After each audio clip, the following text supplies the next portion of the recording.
अस्सलाम वालेकुम my dear students. आज हम एक बार फिर क्लास 8th का एक नया टॉपिक लेकर आए हैं। टॉपिक का नाम है द सेल। और पहले मैं इंट्रोडक्शन के तौर पर आपको ये बात क्लियर कर दूं। जितने भी ऑर्गेनिजम्स हैं, चाहे प्लांट्स हों, एनिमल्स हों, स्मॉल ऑर्गेनिजम्स हों या बिग ऑर्गेनिजम्स हों, every organism is made up of cell. और सेल जो है ये बेसिक यूनिट है लाइफ का, ये स्ट्रक्चरल यूनिट है लाइफ का, और ये फंक्शनल यूनिट है लाइफ का। हर एक ऑर्गेनिज्म का वजूद जो है, हर एक ऑर्गेनिज्म जो वजूद में आता है, ये एक सिंगल सेल से ही वजूद में आता है। That is why this cell is referred as the structural and functional unit of all living organisms. और and all living organisms doesn't matter, it may be a small organism or it may be a bigger organism. All organisms are made up of cells. So cell जो है, cell को पहले English scientist Robert Hooke ने 1665 में discover किया है। तो हम आते हैं पहले इस चीज पर कि जो ऑर्गेनिजम्स हैं इनमें दो टाइप्स हैं। एक है multicellular organism and the second one is unicellular organism. Multi means more than one. इससे हमें पता चलता है कि जो मल्टीसेलुलर ऑर्गेनिजम्स हैं ये मोर देन वन सेल्स और टू सेल्स ये बने हुए होते हैं, और they contain more than one और two cells. All those organisms, we may say all those organisms which are made up of various cells. Say more than one cell, say thousands of cells, millions of cells. All organisms are called as multicellular organisms. Multicellular organisms की best example जो मैं आपको देता हूँ वो human being है। इसी तरह से जितने भी ऑर्गेनिज्म आप देख रहे हैं, जिनके ऑर्गन्स हैं, जिनका ऑर्गन सिस्टम है, वो all those organisms are the multicellular organisms. Plant body for example, walnut जो है ये मल्टीसेलुलर ऑर्गेनिज्म है। इसी तरह से अगर हम डॉग को ले लेंगे, it is also multicellular organism.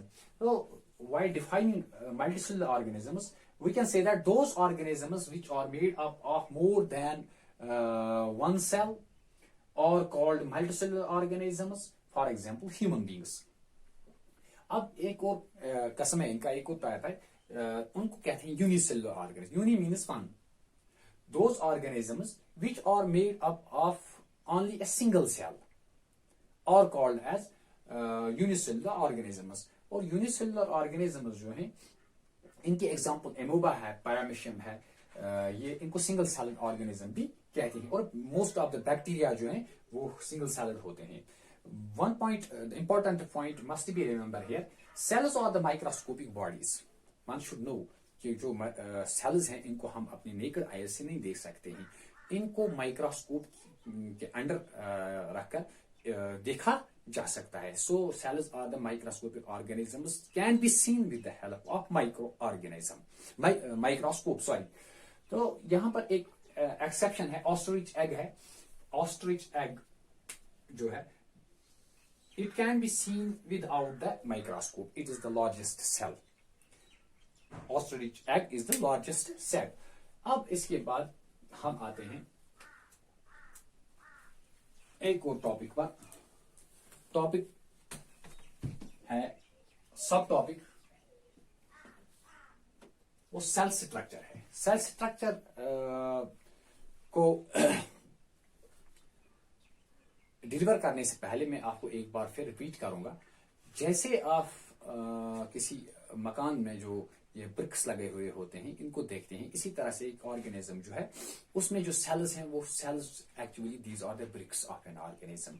एक ब्रिक पर दूसरी ब्रिक, फिर तीसरी, फिर चौथी, फिर पांचवी, इसी तरह से एक ऑर्गेनिज्म वजूद में आता है। यहाँ पर मैं सेल स्ट्रक्चर पर ही आता हूँ। हमारे पास 2 डिफरेंट सेल्स हैं यहाँ जो पढ़ने हैं हमें 8th साइंस में। एक है एनिमल सेल और the second one is plant cell. एक कॉमन चीज जो है दोनों सेल्स में वो ये है कि दोनों सेल्स में है इनमें 3 सेल पार्टर्स जो हैं वो कॉमन होते हैं। Number first the cell membrane, number second the cytoplasm, number third the nucleus. ये कॉमन होते हैं प्लांट सेल में भी एनिमल सेल में भी। अब हम देखते हैं सेल मेम्ब्रेन क्या है। आप यहां पर देख लीजिए, मैंने यहां पर सेल बनाई है, इसको मैं थोड़ा विजिबल करूंगा ताकि आप अच्छे से देख सकें।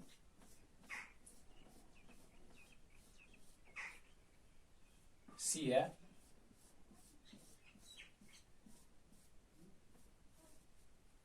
ये एनिमल सेल है।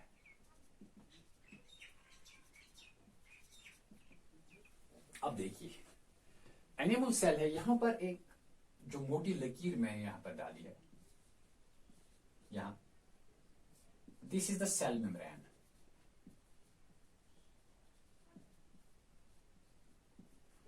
अब देखिए इसके अंदर जो ये डॉट्स हैं ऐसे, दिस इज द साइटोप्लाज्म।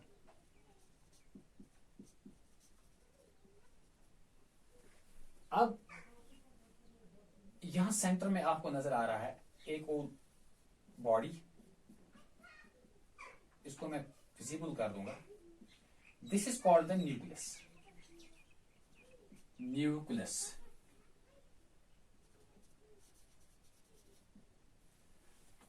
ये 3 पार्ट्स जो हैं सेल के ये कॉमन होते हैं प्लांट सेल में भी और एनिमल सेल में भी। पहले हम देखते हैं कि ये सेल मेम्ब्रेन क्या है। सेल मेम्ब्रेन ये आउटर कवरिंग होती है सेल की, इट इज वेरी थिन, ये थिन होती है। दूसरी चीज इसमें ये है कि ये अलो करती है materials to enter to the cell, only those materials which are useful for the cell, and it can't allow all those materials which are harmful to the cell. इसलिए इसको selective semi-permeable membrane भी कहते हैं, selective semi-permeable membrane, because it allows only those materials which are useful to the cell and restricted all those materials which are harmful to the cell. That is why this is called the selectively permeable semi-permeable membrane.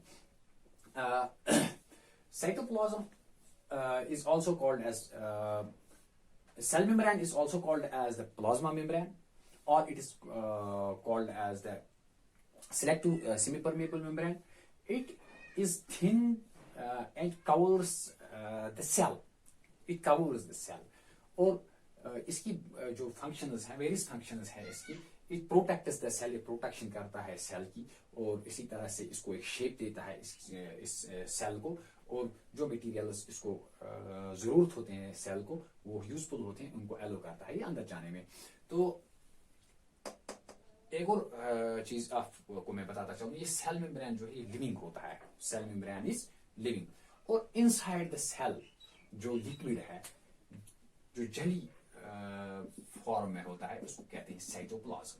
Cytoplasm जो है ये इस nucleus और इस cell membrane के दरमियान होता है।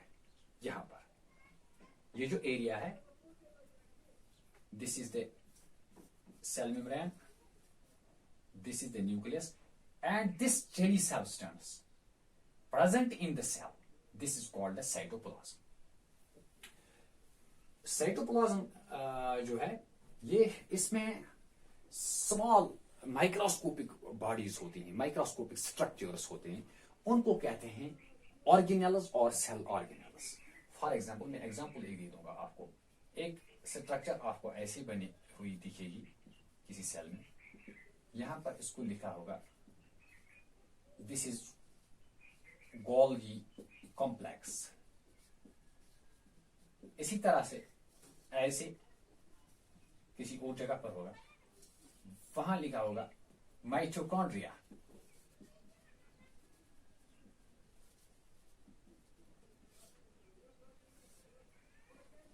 Mitochondrion, Golgi complex, endoplasmic reticulum, vacuoles, etc. These are called the cell organelles. What are these cell organelles? These are the tiny organelles present in the cell, inside the cell, embedded in the cytoplasm. अब जो central body है यहाँ पर, इसको nucleus कहते हैं. Nucleus जो है ये इस पर तमाम सेल जो है, the complete cell, the total cell depends upon this nucleus. तो ये सेंटर में होता है यहाँ एनिमल सेल में, और प्लांट सेल में ये साइड में होता है. न्यूक्लियस का जो ये इसको कहते हैं न्यूक्लियो मेम्ब्रेन. Nucleo membrane. इसके अंदर भी एक लिक्विड होता है, जेली लाइक सब्सटेंस, उसको कहते हैं न्यूक्लियोप्लाज्म.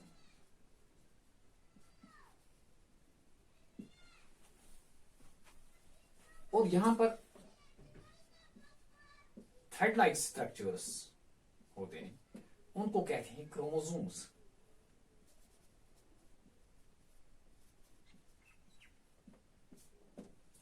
दूसरी क्लास में बताऊंगा मैं इस सेल ऑर्गेनेल्स को, मैं एक एक करके इनकी फंक्शंस और इनको डिफाइन भी करेंगे, फंक्शंस भी बताएंगे इनके. पहले ये जान लीजिए कि nucleus is in the centre of, in case of animal cell, it is surrounded by a membrane, by a covering that is called the nucleomembrane, and inside the nucleomembrane there is also a liquid jelly substance that is called the nucleoplasm, and in the nucleoplasm there are some embedded thread-like structures called the chromosomes. And let me tell you, this nucleus functions as boss of the cell because it controls all other activities inside the cell.